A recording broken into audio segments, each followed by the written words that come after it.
Good morning बच्चों। नवीन राजस्थान की online कक्षाओं में आपका स्वागत है। जैसे कि बच्चों पूर्व की कक्षाओं में हमने सूरदास और तुलसीदास के बारे में अध्ययन प्राप्त किया था। सूरदास के अध्ययन के उपरांत हमने तुलसीदास का अध्ययन प्रारंभ किया। प्रथम लेक्चर में हमने तुलसीदास जी की विस्तृत जानकारी, उनके कष्टों को और उनके संपूर्ण राम भक्ति के जीवन में समर्पित अपने जीवन के संघर्षों को अच्छे से पढ़ा था। वहीं दूसरे लेक्चर में हमने बालकांड से उद्धृत लक्ष्मण परशुराम संवाद के प्रथम पद और द्वितीय पद का अध्ययन प्राप्त किया था। आज बच्चों हम तीसरा लेक्चर शुरू करने जा रहे हैं। अब जो हम पहले में और दूसरे में पढ़ चुके हैं, बहुत संक्षिप्त रूप से आप उसे ध्यान से सुनिए, क्योंकि प्रसंग के रूप में प्रथम पद से ही प्रसंग वही चलता रहेगा। क्योंकि आप बीच में से इसको प्रारंभ नहीं कर सकते कि लक्ष्मण जी परशुराम जी को उत्तर देते हुए कहते हैं। यदि ऐसा हम कहेंगे तो वो अधूरा सा प्रतीत होगा। इसलिए प्रसंग हमें प्रत्येक पद में यही लिखना है जो उसकी निरंतरता को बनाए रखे। अब प्रसंग में आपको क्या लिखना है कि प्रथम की दो पंक्तियां संदर्भ में, उसके बाद प्रसंग और प्रसंग के बाद व्याख्या शुरू होगी। तो संदर्भ के रूप में यदि हम देखें तो द्वितीय पद का एक दोहरान आप ध्यान से सुने कि संदर्भ उसमें है कि प्रस्तुत पद्यांश हमारी पाठ्य पुस्तक क्षितिज के पद्य भाग से लिया गया है, जिसके रचयिता गोस्वामी तुलसीदास जी हैं, और बालकांड से उद्धृत इस पद में लक्ष्मण परशुराम संवाद का उल्लेख किया गया है।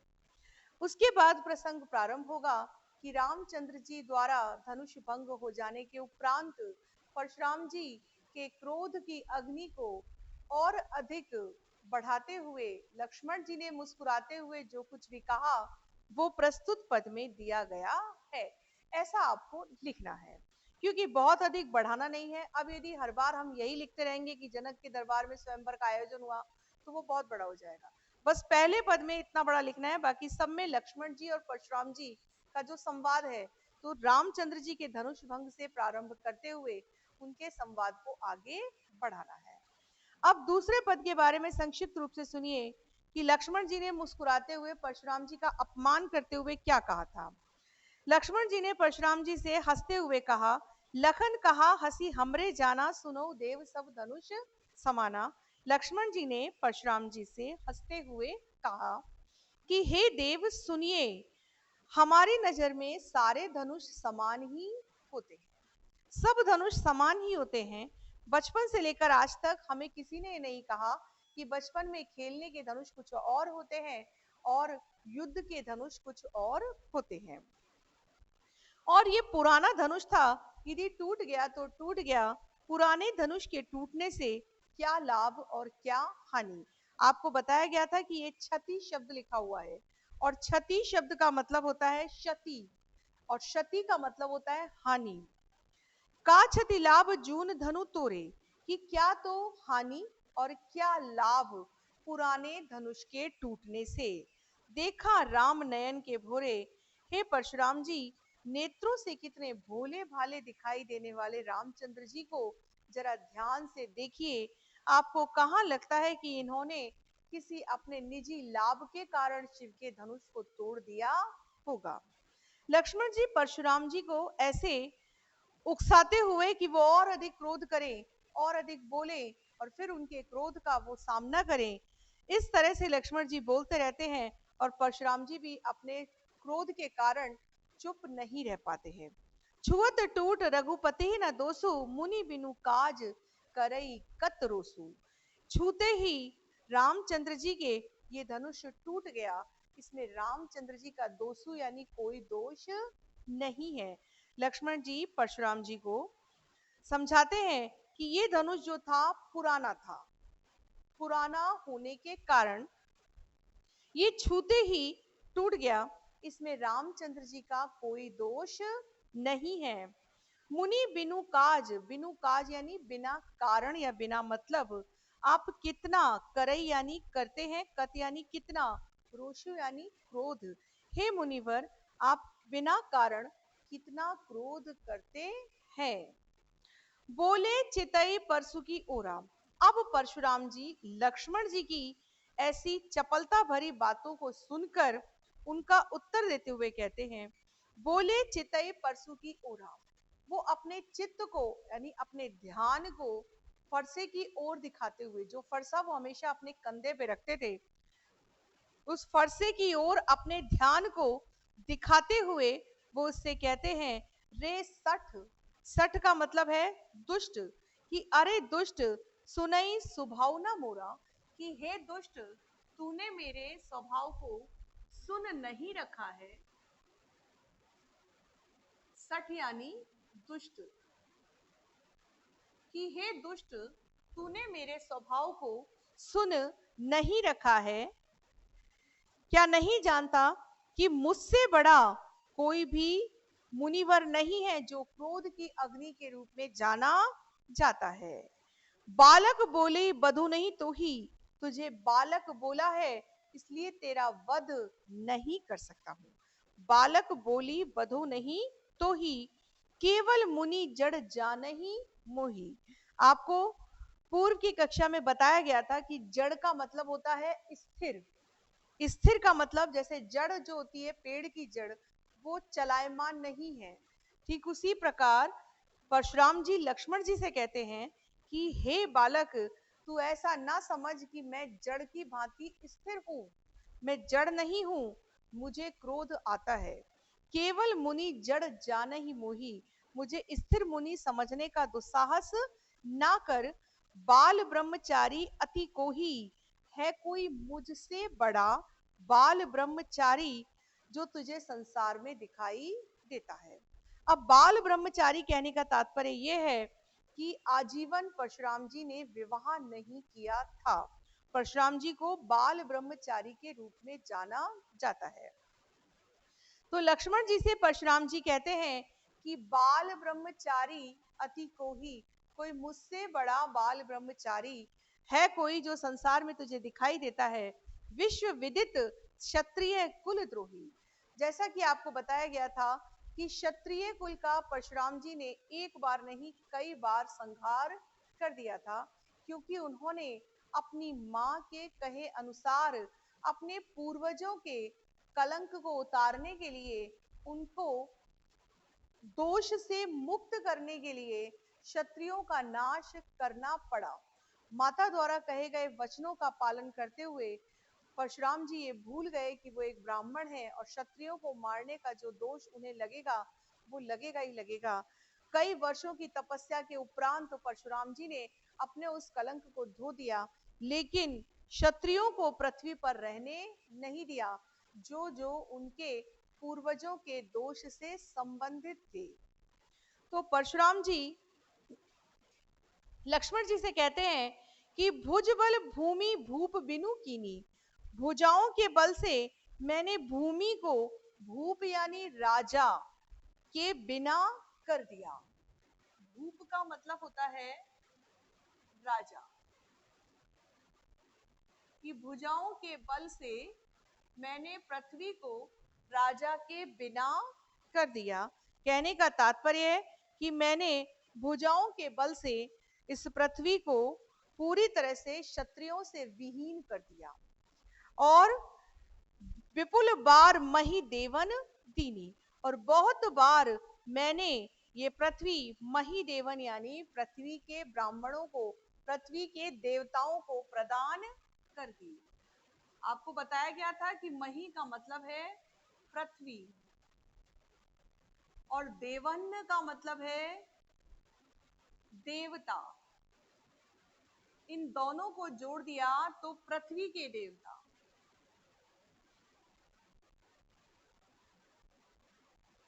और पृथ्वी के देवता अर्थात ब्राह्मण। तो यहां ये बात ध्यान देने की है कि परशुराम जी लक्ष्मण जी से कहते हैं कि मैंने बहुत बार पृथ्वी का राजा किसे बना दिया? ब्राह्मण को बना दिया। सहस्त्र बाहु भुज छेद निहारा, सहस्त्र बाहु एक राक्षस जिसकी 1000 भुजाएं थी, जिसकी भुजाओं को काटकर उसका उद्धार करने वाले परशुराम जी थे। परशुराम जी लक्ष्मण जी से कहते हैं कि सहस्त्र बाहु भुज छेद निहारा, परसु बिलो की महीप कुमारा। कि मैंने सहस्त्र बाहु की भुजाओं को छेद दिया, ऐसी सहस्त्र बाहु की भुजाओं को छेदने वाला मैं परशुराम, मेरे फरसे को ध्यान से देखो, महीप कुमारा। अब महीप का मतलब होता है राजा,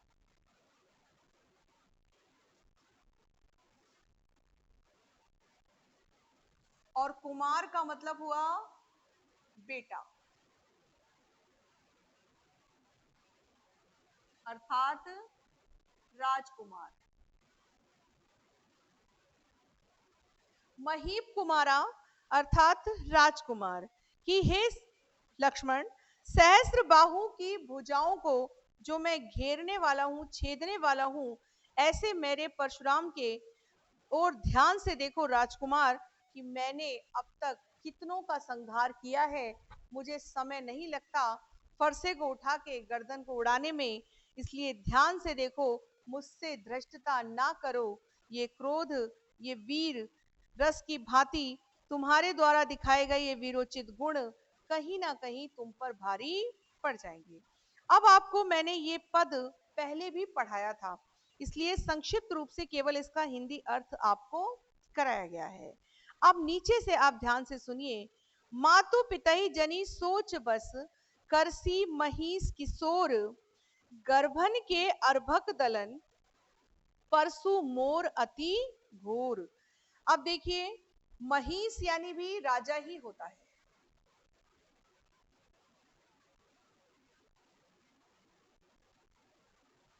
और गर्भन का मतलब है गर्भ में स्थित, गर्भ में स्थित।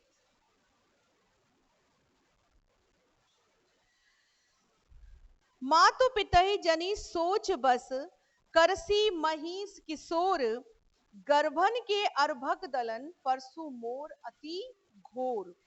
कि माता और पिता को हे राजकुमार क्यों सोच बस यानी शोक में, सोच बस का मतलब है शोक में। कि माता पिता को क्यों शोक में डुबोना चाहते हो। मातु पितई जनी सोच बस, करसी महिष किशोर। हे राजकुमार, तुम अपने माता पिता को क्यों शोक में डुबोना चाहते हो। गर्भन के अर्भक दलन, अर्भक का मतलब होता है बच्चों शिशु। कौन सा शिशु? जो गर्भ में स्थित होता है। ये शब्द हर बालक के लिए नहीं आएगा, जो गर्भ में स्थित है केवल उसके लिए अर्भक शब्द का प्रयोग किया जाता है। अर्भक यानी शिशु, कौन सा? जो गर्भ में स्थित होता है। गर्भन के अर्भक दलन, परसु मोर अति घोर। कि हे बालक, क्यों अपने माता पिता को शोक में डुबोना चाहते हो। कहने का तात्पर्य, क्यों मेरे हाथों मरना चाहते हो। गर्भन के अर्भक दलन, परसु मोर अति घोर। मैंने गर्भ में स्थित बच्चों को भी दलन यानी मार दिया। परसु मोर अति घोर, ऐसा मेरा ये फरसा बहुत भयंकर है।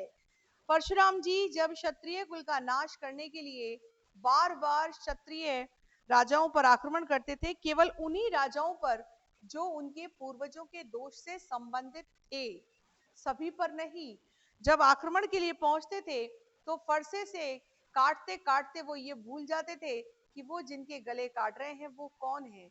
यहाँ तक कि जो रानियां गर्भवती होती थी, उन गर्भवती स्त्रियों को भी मार देते थे। इसलिए यहाँ ये बात कही गई है कि उन्होंने स्त्री हत्या के साथ साथ उनके गर्भ में स्थित बालक की यानी शिशु की भी हत्या कर दी थी। तो यहाँ परशुराम जी ने लक्ष्मण जी को अपने फरसे की भयंकर रूप का प्रत्यक्ष प्रमाण दिया है कि वह उससे कहते हैं कि माता पिता को क्यों शोक की अग्नि में डालना चाहते हो। गर्भ में स्थित शिशुओं को भी मैंने मार गिराया, मेरा ये फरसा बहुत ही भयंकर है। अब ये जो दूसरा पद है बच्चों, इस दूसरे पद में भी विशेष के बिंदु जो हैं ये बोर्ड पर लिखे हुए हैं। देखिए, भाषा वही अवधि है जिसमें ब्रज भाषा के शब्द सम्मिलित हैं।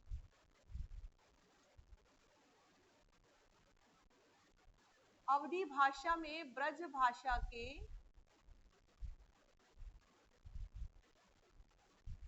मिश्रित शब्द भी हैं। वहीं तत्सम तद्भव शब्दावली का प्रयोग किया गया है। ये तृतीय पद का विशेष, ध्यान से देखिए, तत्सम तद्भव शब्दावली भी है इसमें। अब तत्सम तद्भव कैसे है? देखिए, जैसे दूसरे पद में क्षति शब्द आया था, अब ये क्षति शब्द जो है, वो क्षति शब्द जो है आपको बताया गया था शब्दार्थ में कि क्षति का मतलब होता है क्षति, और क्षति का मतलब ही होता है हानि। तो ये शब्द है तद्भव और ये शब्द है तत्सम।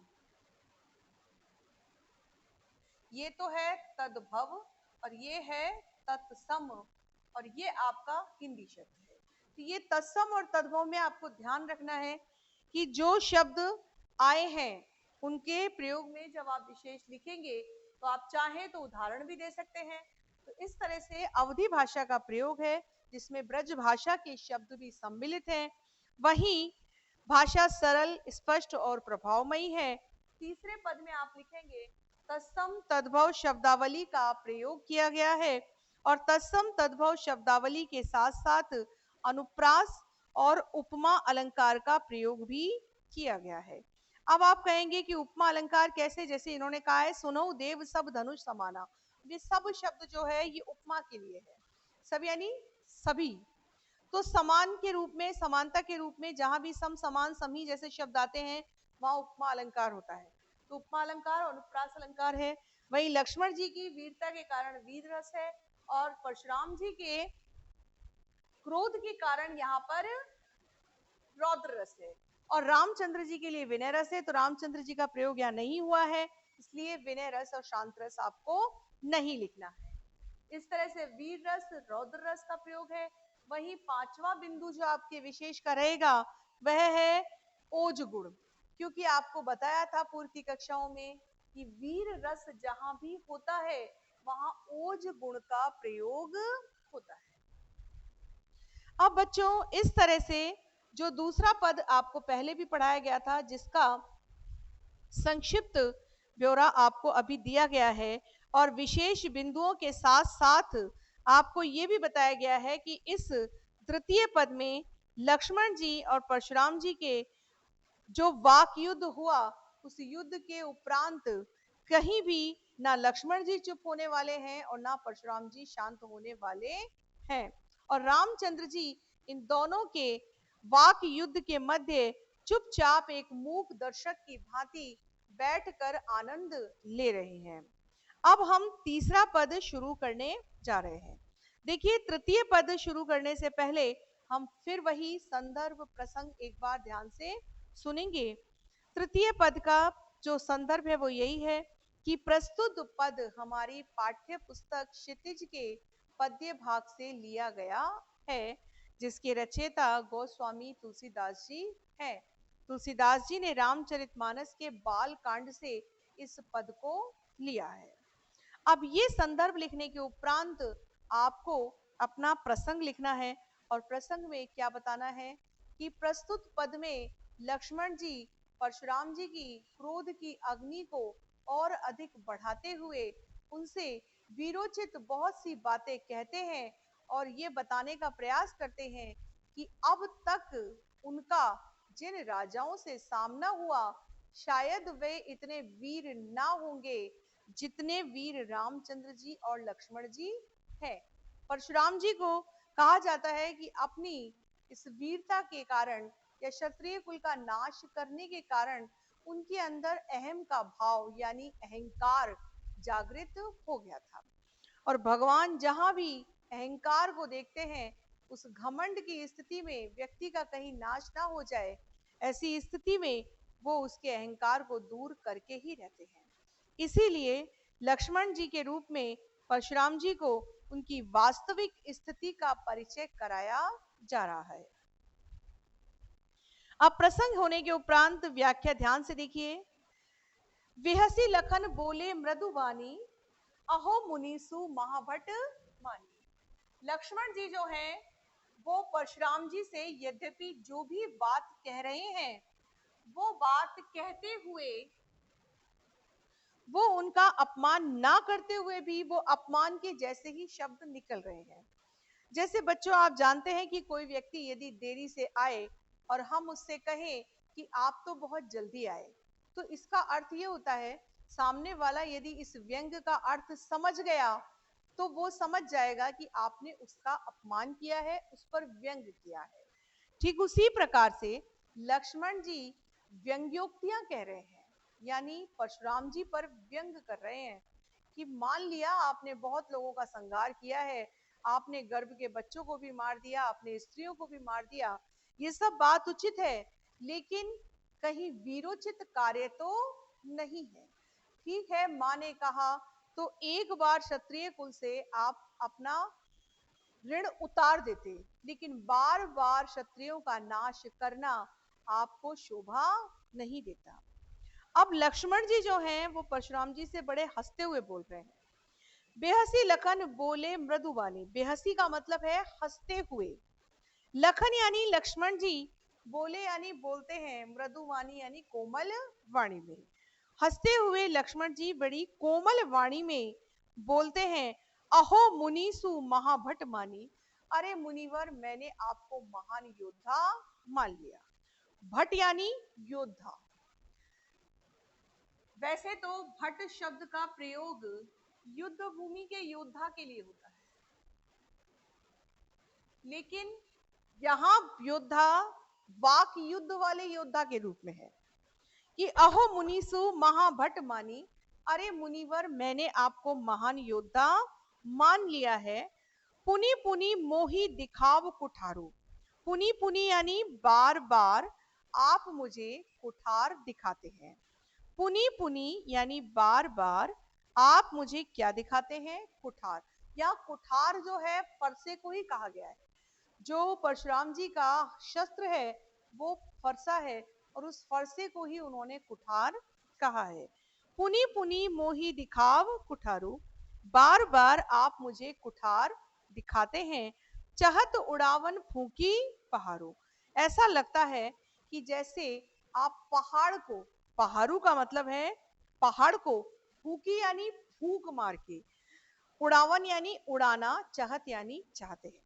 अब इन्होंने अदृश्य रूप में या अपने वाणी के रूप में या वाक के रूप में या वाक चातुर्य के माध्यम से, आप कुछ भी समझ ले, लक्ष्मण जी ने परशुराम जी के समक्ष ये बात रख दी है कि लक्ष्मण जी एक पहाड़ हैं और जिनको अपने रास्ते से हटाना परशुराम जी के बस की बात नहीं है।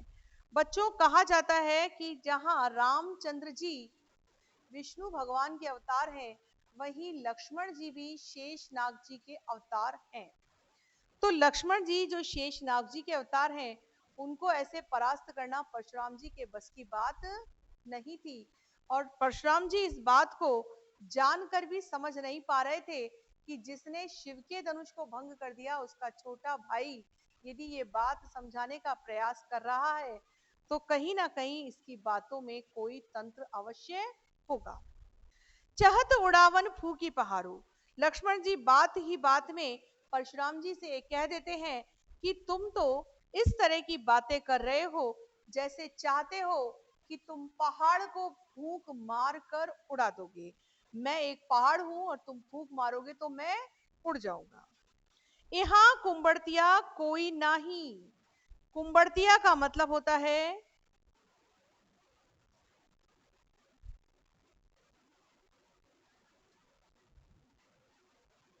यहाँ कुंबड़तिया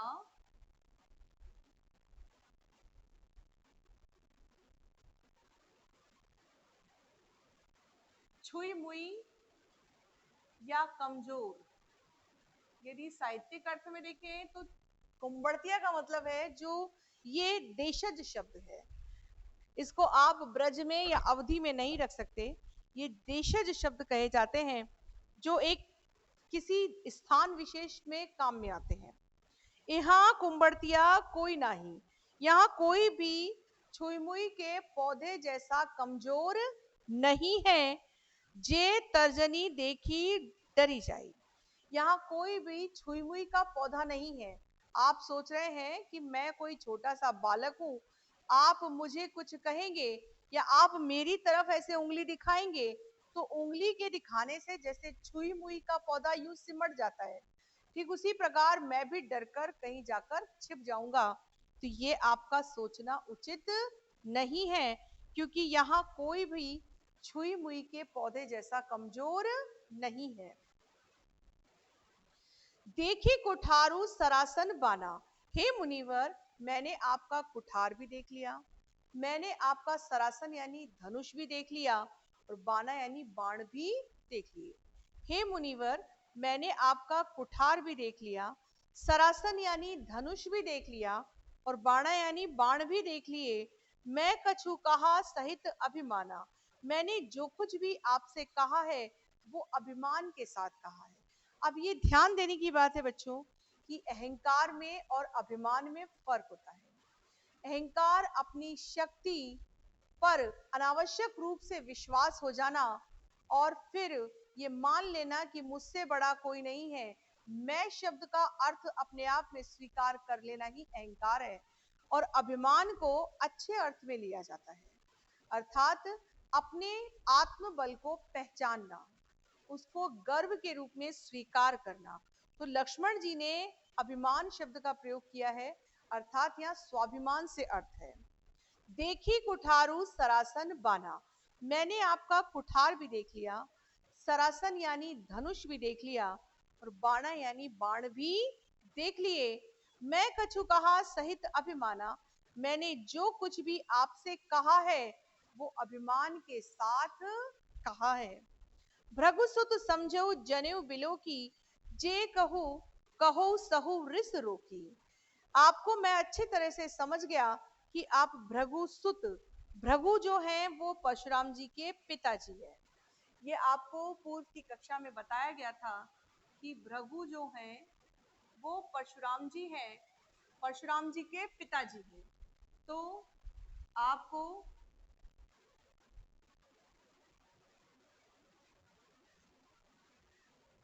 परशुराम जी के पिताजी हैं, तो भृगु सुत के रूप में आपको लेना है भृगु के बेटे यानी परशुराम जी।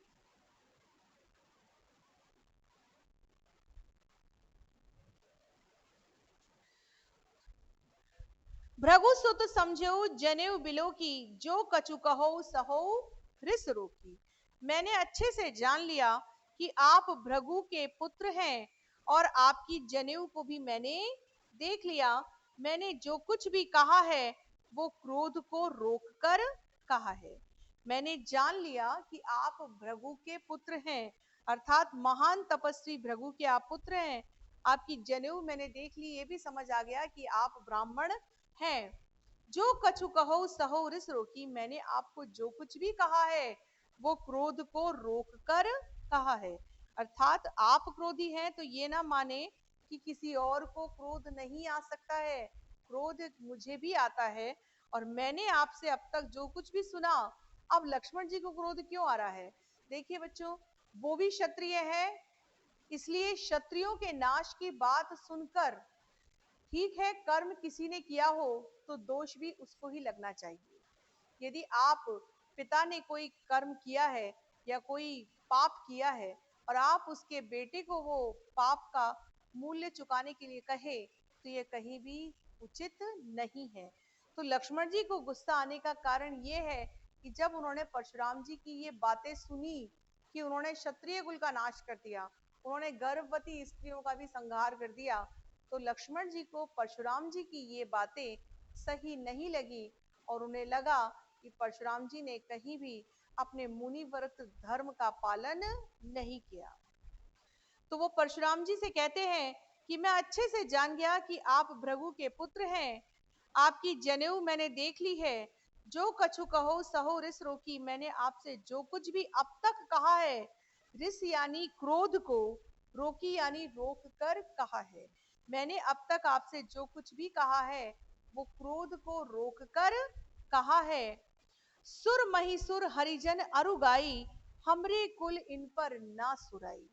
ध्यान दीजिए बच्चों, लक्ष्मण जी बता रहे हैं कि सुर यानी देवता, महिसुर यानी पृथ्वी के देवता, हरिजन यानी अछूत, अरु यानी और, गाय यानी गाय।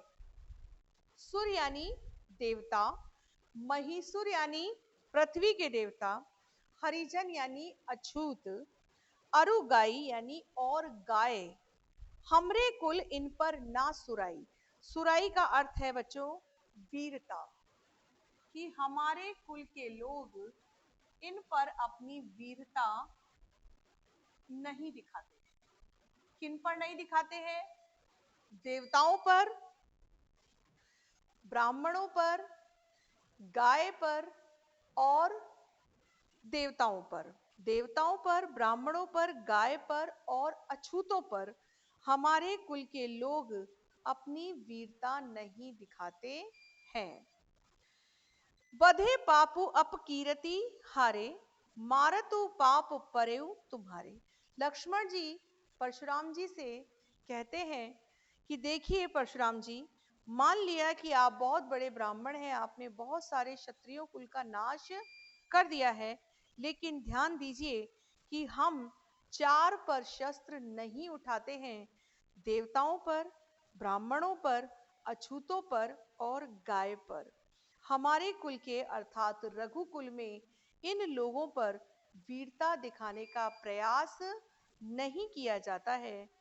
बधे पापु अपकीरति हारे, मारतु पाप परे तुम्हारे। लक्ष्मण जी परशुराम जी से कहते हैं कि हे परशुराम जी, आपको मारने से मुझे पाप लगेगा क्योंकि आप ब्राह्मण हैं। अपकीरति हारे, और आपसे यदि युद्ध में मैं हार गया तो मुझे अपकीरति यानी अपयश मिलेगा। आपसे मैं युद्ध करता हूं और आपको मार देता हूं तो पाप लगेगा, क्योंकि परशुराम जी कौन है? ब्राह्मण है। ब्राह्मण के मर जाने से ब्रह्म हत्या का पाप लग जाएगा। और यदि मैं आपसे युद्ध में हार जाता हूं तो लोग क्या कहेंगे कि कैसा राजकुमार है जो ब्राह्मण से हार गया। मारत हूं पाप परिये तुम्हारे, इसलिए हे मुनिवर, मैं आपके पांव में गिर जाता हूं, आप चाहो तो मुझे मार दो। मारत हूं का मतलब है मार दो, पाप परिये तुम्हारे, मैं आपके पांव में पड़ जाता हूं। कोटि कुलिस सम वचनु तुम्हारा, व्यर्थ धरौ धनु बाण कुठारा। कोटि कुलिस, कोटि का अर्थ है करोड़ों, कुलिश यानी कठोर, सम यानी समान, वचनु तुम्हारा यानी तुम्हारे वचन, व्यर्थ धरौ धनु बाण कुठारा, आपने व्यर्थ ही धनुष, बाण और कुठार को धारण कर रखा है। हे मुनिवर, आपके तो वचन ही करोड़ों कठोर वचनों के समान हैं।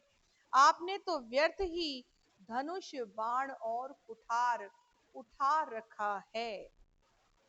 देखिए बच्चों, लक्ष्मण जी परशुराम जी की बातों का ही जवाब दे रहे हैं। उन्होंने कहीं भी परशुराम जी से कुछ भी अनर्गल बातें नहीं की है, लेकिन बात ये जानने की है कि उन्होंने जो कुछ भी परशुराम जी से कहा वो एक क्षत्रिय कुल के राजकुमार होने के नाते और रघुकुल के राजकुमार होने के नाते कहा कि रघुकुल के लोग जो हैं वो ब्राह्मणों पर, सुर यानी देवताओं पर, हरिजन यानी अछूतों पर और गायों पर किसी भी प्रकार से शस्त्र नहीं उठाते हैं। इस प्रकार से परशुराम जी ने जब लक्ष्मण जी की इस तरह की बातों को सुना तो उन्होंने क्या उत्तर दिया, ये हम अगले लेक्चर में पढ़ेंगे।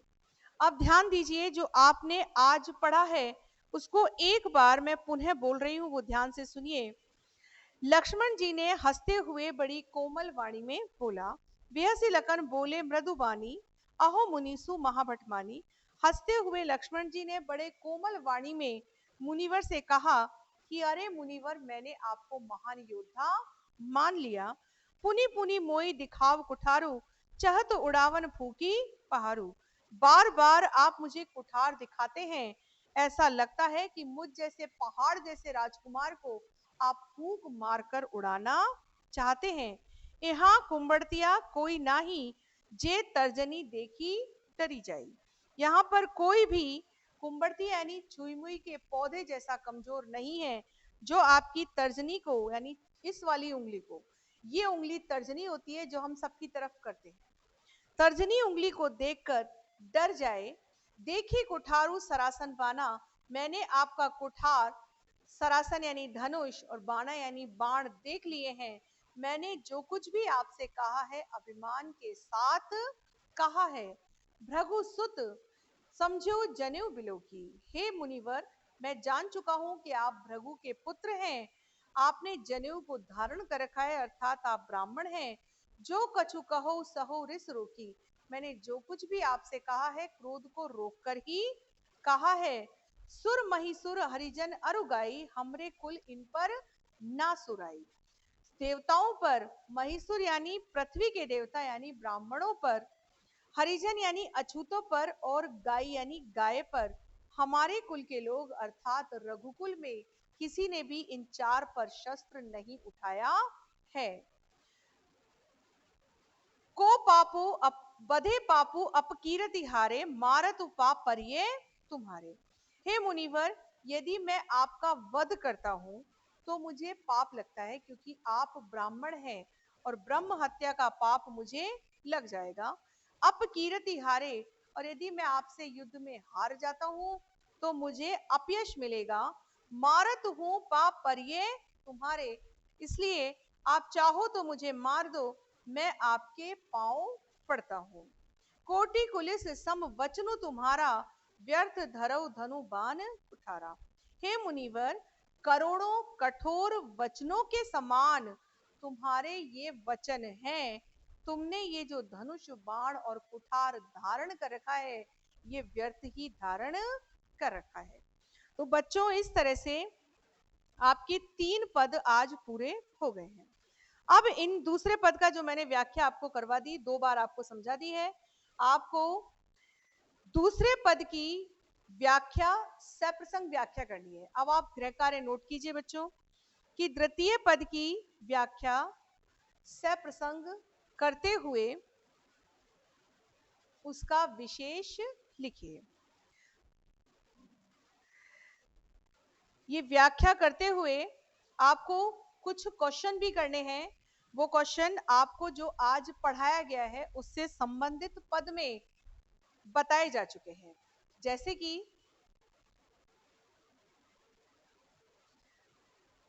लक्ष्मण जी ने परशुराम जी से किन 4 व्यक्तियों पर शस्त्र नहीं उठाने की बात कही है। लक्ष्मण जी ने परशुराम जी से किन 4 व्यक्तियों पर शस्त्र नहीं उठाने की बात कही है। साथ ही केवल 4 के नाम लिखने हैं। वहीं आपको दूसरा क्वेश्चन लिखना है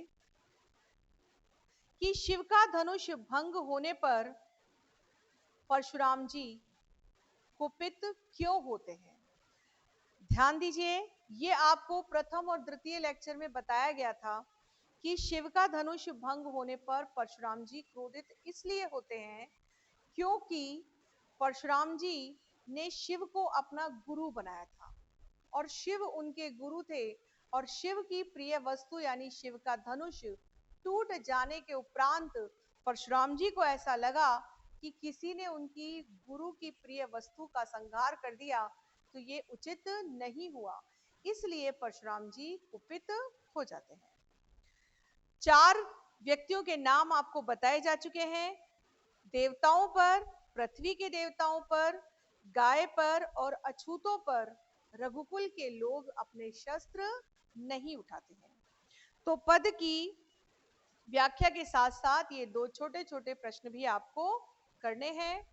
उम्मीद है आपको ये पद आज का समझ में आ गया होगा। आपके इस पद से संबंधित और भी कोई अन्य प्रश्न बनते हैं तो मैं उन प्रश्नों के उत्तर नियमित कक्षाओं में आपको दूंगी, तो आप उन प्रश्नों को लिखकर अपनी नोटबुक में संभाल कर रखें। धन्यवाद।